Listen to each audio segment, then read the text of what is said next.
So let's explore what I mean when I talk about DISC and I talk about these different behavioural styles.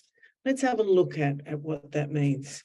So there are 4 behavioural styles, and those behavioural styles are reflected in all of us. We have an element of every one of these in us, and we will tap into the different behavioural styles when we need to. So there will be times when, even though I might not be good at attention to detail, I need to become good at attention to detail. So I basically adjust my behaviour and adapt to the circumstances in the moment, and I focus and I can do the attention to detail, but it's not my normal space. So when you do an assessment, you will find that you get a rating which shows that this is your sort of normal state. This is who you are most of the time. But often we will adapt our behavioural style to our various workplaces because we might be filling a gap. There might be a need that the group or the team needs. And so we will adapt our behaviour to meet that need. The thing is about that is that when we have to adapt our behaviour a lot, so when we change our normal behaviours a lot to meet the need of the workplace, it can be exhausting. So if we're regularly doing something which is not our strength, that can be really tiring. And this will make a bit more sense in a moment when I go through this. But it's important to know that we have elements of all of these things in us. It's just that we tend to be dominant in particularly 1 or 2 of these more than others. And we'll go through that. So let's start with what we know. So dominant and compliance are task focused. And we know that influencer and security are people focused. Dominant people and influencer people tend to move fast. They go fast, they think fast, they act fast, they make fast decisions. Not always based on the best information, but they just go fast. Security and compliance tend to go slower. They need more time to process information and to make sure that things are accurate. So we know that. Dominant people, because they're task focused, can sometimes be quite direct in their language. They can come across as blunt, as can people over here in compliance. Because they're task focused, the task is the most important thing for them. And so they want to get the task resolved. So they can sometimes be quite blunt in their language. Whereas what you're going to find is that people who are influencers are more emotional, and they are not blunt. They will tend to be what I call a bit fluffy. They like that connection with person first. As a security really value relationships.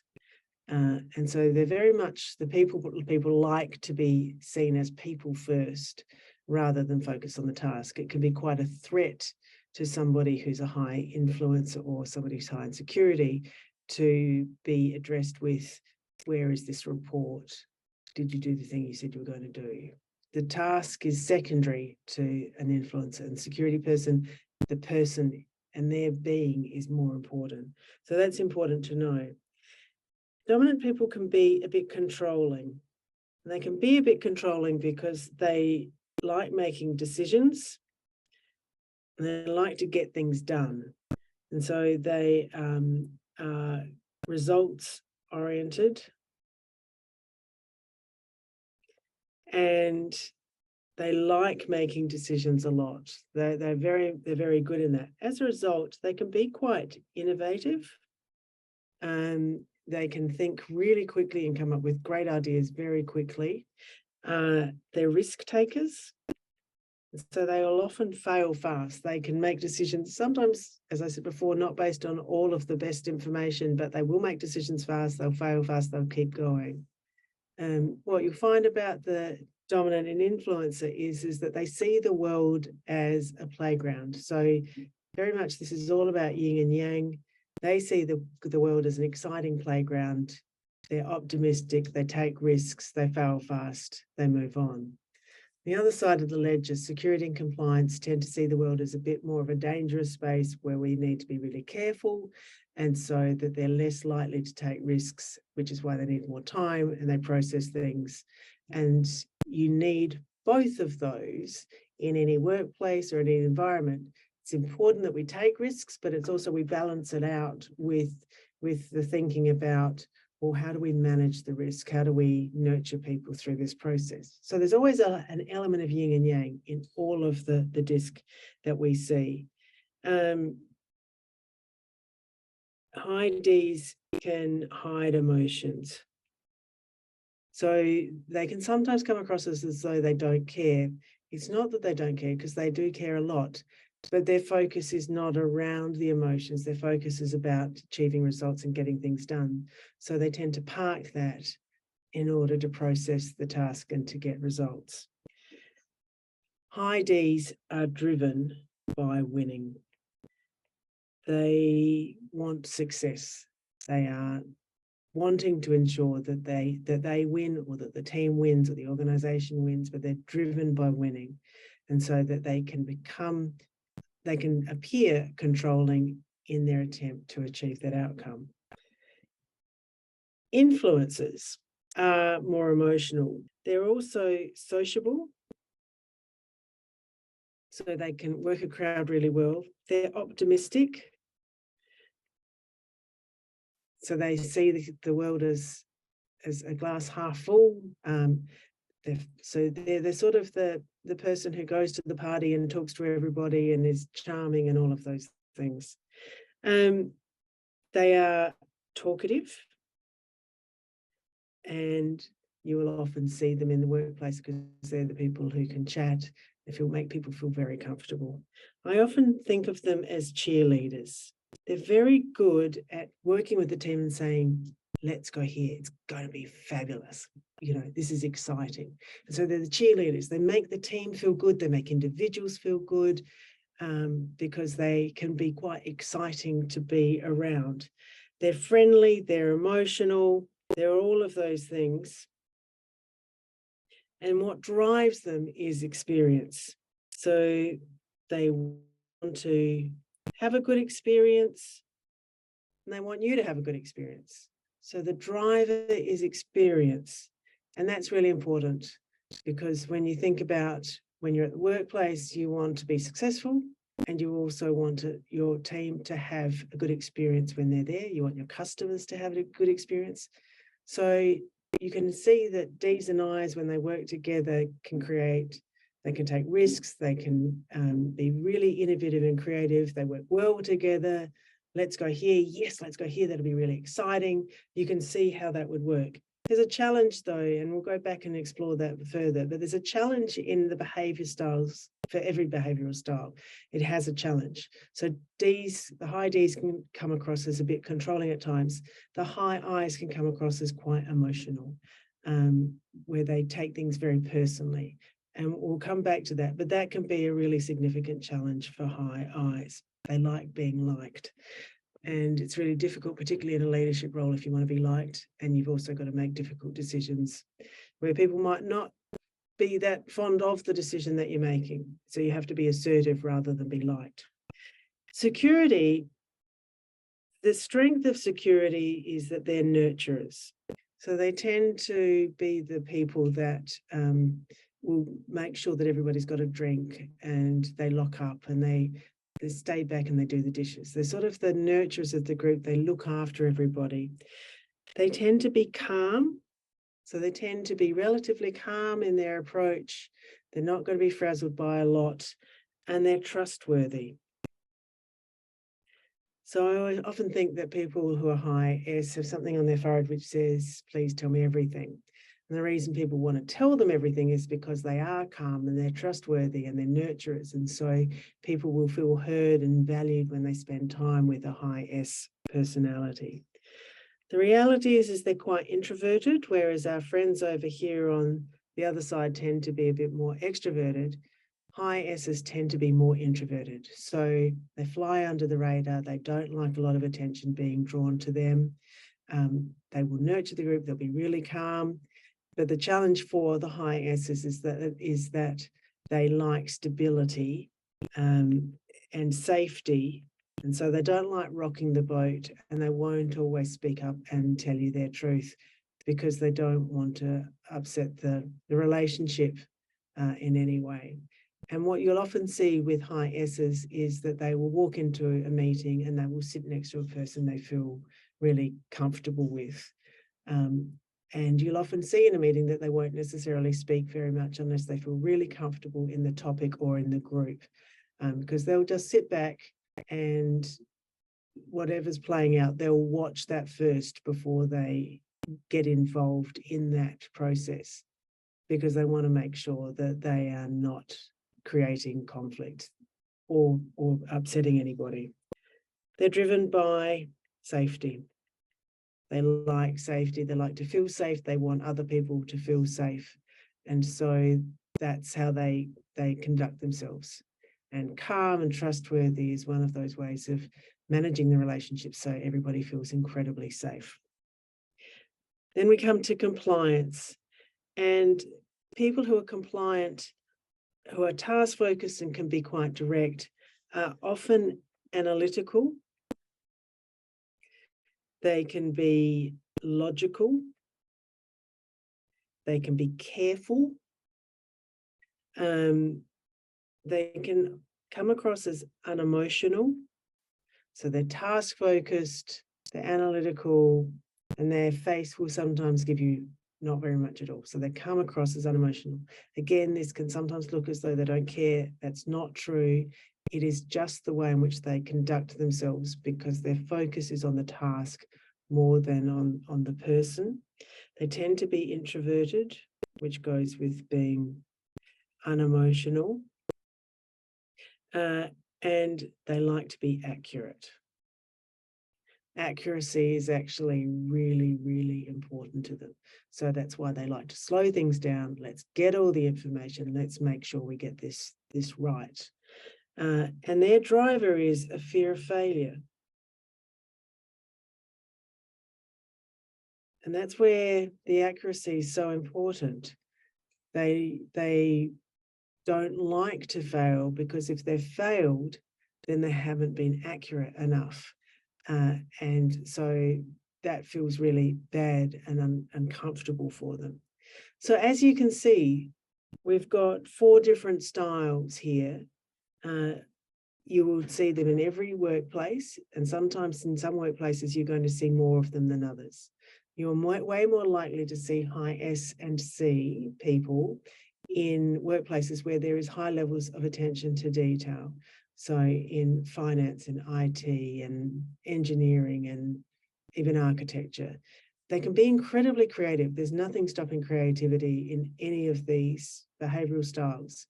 But what you're going to find is that the people in the high S and the high C space do want time to process things. They want to feel safe. They want to be accurate. They want to do things accurately and correctly, because that makes people feel safe. The people on the other side of the spectrum, the high D and I, who go faster, way more likely to just go, well, let's try and fail fast, or it'll be right, and not take on all the information. And you need all of the elements of this in every single workplace, because by doing that, what you do is you ensure that you meet the needs of the group, because every group and every decision that you make want to ensure that you're getting decisions made and that you're successful. You want people to have a good experience. You want people to feel seen, valued, and heard. And high I's are really good at that. They're really good at having fun and taking people on a journey. So you need that. You also want people to feel safe. You want safety. Safety is really important. You want people to feel that there's a calm, trustworthy person that they can go to talk about things. And you want the team to be able to reflect that calmness at times. So high S's are really important in the group. And you also need high C's, because you need people who do slow things down and make sure that we've got accuracy in our data, and that we're making decisions based on the best evidence available. It's just getting everybody to play together in a space that works, because high I's and D's can go too fast, and high S's and C's can sometimes go too slow and hold the process up. So you've got to get that balance, yin and yang. The fears are, and this is when you're going to start to see some behaviors that are just not okay at times. But high Ds fear losing control. And so when they lose control, what can happen is they can become more controlling.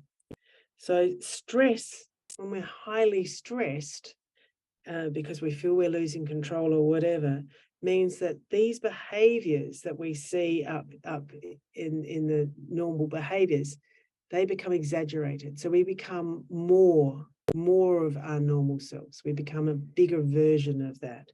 So a high D, when stressed because they feel like they're losing control, can become more controlling. And that's when you're going to see some of that behavior, which is more of my way or the highway type behavior, or it might be a louder voice, or it might be a dominating the conversation. A high D will become more controlling. High Is, who we know can be emotional, who are sociable, who like having fun and all of that, but their greatest fear is social rejection. They want to be liked. So they have a radar up all the time, particularly when they're stressed, around, am I being rejected? Am I safe in this group? Do people like me? Because if they don't, then I might not be who I need to be. And so they get very stressed if they think they're being socially rejected, because suddenly being sociable and talkative and friendly doesn't seem to be working effectively. So they lose their MO. And what you see when people get really, when high Is get stressed, is they can become sarcastic. Oh, I'm doing all of this and you're not giving me anything back. So they can become sarcastic in their language, and they can come across as needy. And I'm sure that we've all seen that. So again, an exaggerated sense of what they normally are. They become too emotional, sociable to the point of being needy, drawing attention to themselves. High Is very much have a look at me sort of behavioral style. So we see that behavior play out. High S's do something which is quite different though. Where is the safest place to go when you feel unsafe? So they fear sudden change. And when they feel very stressed because of that sudden change, or because a high D has said, let's go over here and they're going too fast, or whatever is happening in their world, that's when we have issues. So the behaviors that you see in a high S when they are experiencing high levels of stress because of sudden change or the like, is that they tend to withdraw. And I often think of Homer Simpson just sort of going back in the hedge, that meme that you see. The safest place to go when you are really stressed is in your head. And that's what we see. We see high S's basically withdraw. So they withdraw emotionally. They can sometimes withdraw physically. So they can leave a meeting, they can leave a workplace, they can leave a group, they can do all of those things. But what you'll often see is they just shut down, they withdraw, and they stop communicating. One of the challenges high S's can have is that because they want to feel safe and they don't like the sudden change, they can sometimes agree and say, yes, that's a good idea. But in their mind, they're going, oh my God, this is too fast. This is not the decision I want to make. But they're terrified of rocking the boat because that will impact on their safety. So they agree to things they don't always mean to agree to. And then they withdraw. So it's important to sort of be mindful of those behaviors when you see them. And high C's, what they fear is criticism. So when a high C is criticized, that means that they've failed, that they haven't been successful, that they haven't been accurate enough. And their response to criticism is to be highly critical. So they criticize back. It's not about me, it's about you. And so they deflect that criticism away from themselves. So you're going to see all of those behaviors. You're going to see people who become more controlling and louder and look at me, I'm driving this and this is where we're going. You're going to see people who become sarcastic and needy and emotionally vulnerable when they get very stressed. You're going to see people who withdraw. And so you know there's a problem because suddenly they're just not talking, or they are emotionally just not with you in the same way that they were before. They're not as present. And then you're also going to come across people who are highly critical. That's the value of DISC. It gives you some ground rules around looking at behaviors and understanding that the behavior is reflecting that person's stress. The behavior is not the person. And if we understand that, we can then check in with that person and we can say, are you okay? Are you okay? Because I just noticed that you're a lot more, you know, that you're coming across as quite stressed at the moment, or I'm concerned about you. Can we talk about what's going on? What do we need to do in this moment? What do you need? So DISC is really valuable in that sense.